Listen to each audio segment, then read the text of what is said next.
I definitely saw this coming. It was kind of obvious eventually the player base of this game was going to rapidly decline.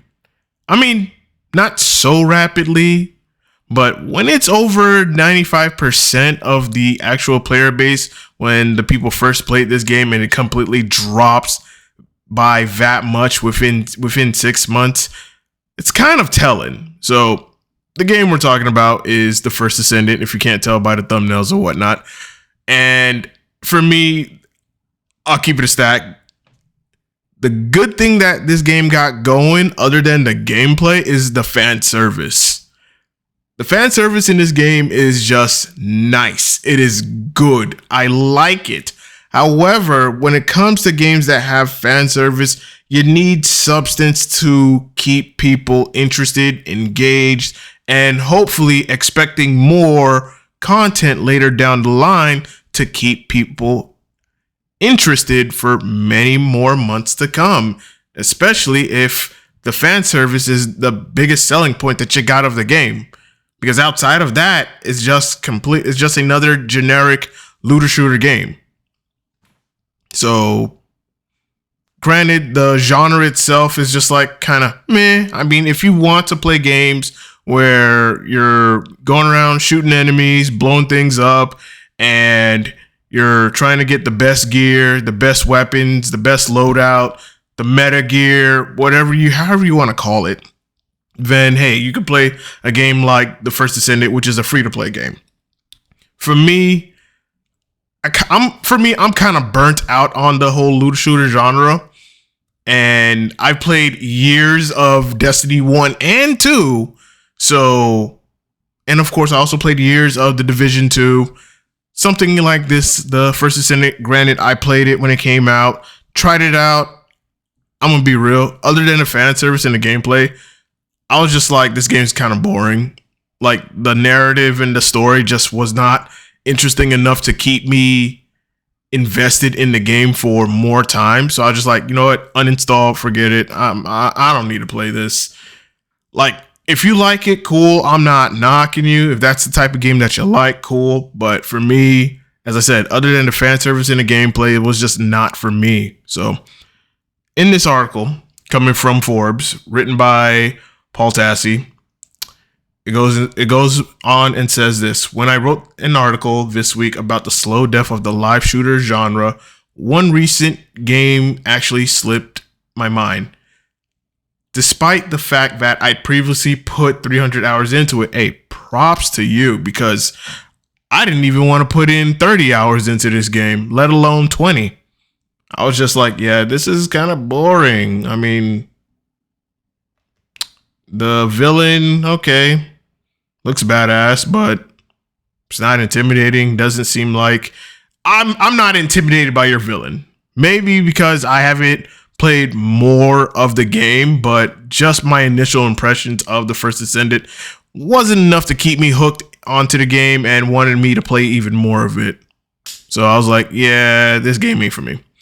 The First Descendant is very much a PvE looter shooter and arrived with solid numbers and a decent, robust fan base, though the narrative about the game got sidetracked by culture war debates about character hotness. Yeah, because as I said, the fan service in this game is very, very top notch, and I'm not going to knock that. Fan service is good, but fan service without substance or content to keep you interested later down the line, so that way you can be invested in the character other than just by their looks, it's kind of pointless. Article goes on to say, I previously said that at least launch, as a genre veteran, I found that it was in fact a compelling structured shooter with a decent reward loops and clear objectives to maintain. Fast forward to 6 months later, and things are not quite where they were. And a lot of that comes from improvements the game could have made that it did not, and the structure of the entire seasonal model. Yeah, that was a big thing. That was a big thing for me. Like, it was just, and then the microtransactions were just atrocious. Goodness, just ugh. So we're gonna look at this image right here. you could see that, yeah, 6 months ago, over 260,000 people played this game. That was his all-time peak. The last 24-hour peak was over 9,000, and currently right now, about 9,581 players are playing the game. Not even in the 5-digit category. So it's hitting 4,000, and you could see that drop, that massive drop, despite the fact that, yeah, season 1 came out. You got some slight improvements here and there. You got a new character, Haley. The trailer was really good. I mean, just slap on a cheek, pun intended. But other than that, it was just like, okay, what else is there to look forward to other than a hot, attractive character that has a sniper rifle? I mean, that's cool and whatnot, but it's not enough for me to come back to the game. I'm just saying, not enough. So, article continues.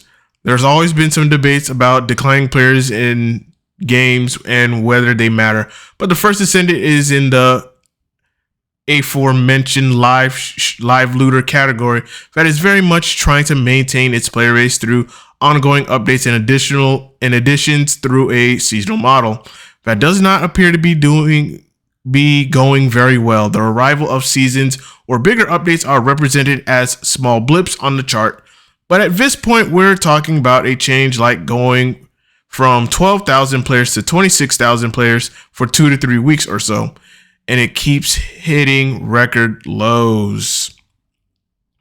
Yeah, as I said before, your game can have fan service all it wants, but fan service is not going to keep people invested and continue to keep playing the game for longer periods of time. Like, I'm going to give a good example of myself. Some of y'all some may know, some may not know, but if you don't know, then I'll let you know that I play a gacha game called Goddess of Victory, Nikke.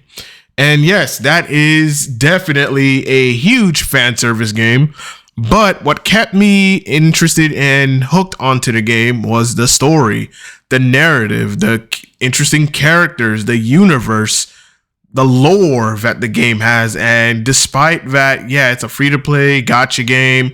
Yes, you would be spending some money on skins and whatnot, like I have, like lots of money. But overall, the game was just very enjoyable, and I always look forward to all of the new events that come out. And then, of course, the developers also do surveys within the game to where they ask players, hey, what would you like to see change? What did you like about this event? What you didn't like, so on and so forth. And every time they make updates, the game improves. They're listening to the feedback. They're listening to the community.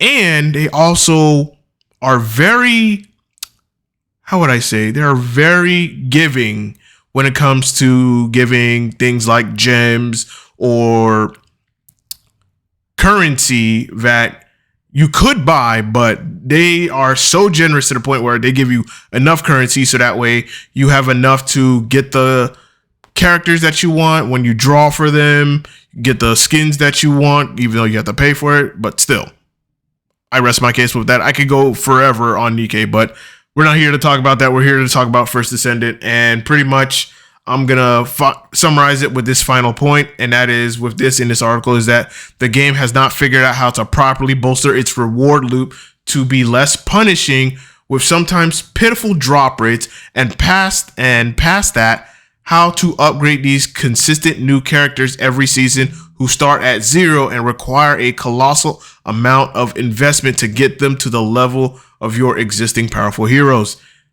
As I said, when it comes to like looter shooters, you don't want to, you understand, yes, you're going to be grinding for a longer period of time to get your character to where you need them to be, to where they feel powerful, they feel optimal.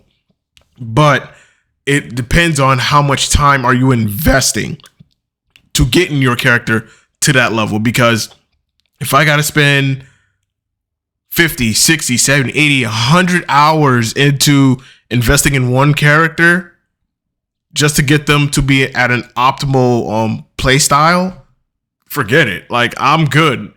And if the story and the narrative of the game is not enough to keep me invested, if the character does not make me feel invested into continuing to play the game, then I'm not going to play it for long. I'm going to be like, you know what? F this. I'm not going to spend so much time trying to build this character up, have this different type of play style with this unique character. I'm good. I'm just going to move on to another game. I'll see what happens later down the line if they want to throw out some updates and they make some really drastic changes to the point where the drop rates are less punishing. It's actually more forgiving. The game offers more rewards that are very generous. The drop rates are a lot better. Then yeah, sure, I'll come back to the game and play it and then invest in a character. And if it requires me to have less time to build them up, then sure, I'll do that.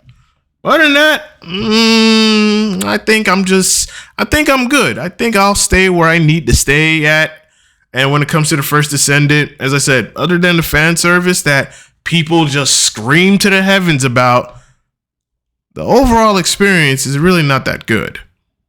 And most players are checking out or not coming back to the game frequently because it's just like, what is there to, what's left, you know? We want better, you know, a better experience, but if we're not getting that in a timely manner, and I understand sometimes to balance things out do take time, but some people got patience, some people don't got a lot of patience.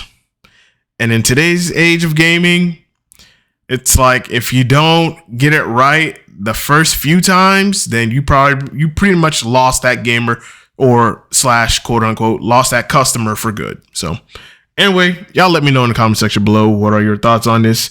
I know myself and Waluigi will be talking about this on the podcast this week. So, you know, looking forward to that discussion. And yeah, till next time, and as always, stay classy.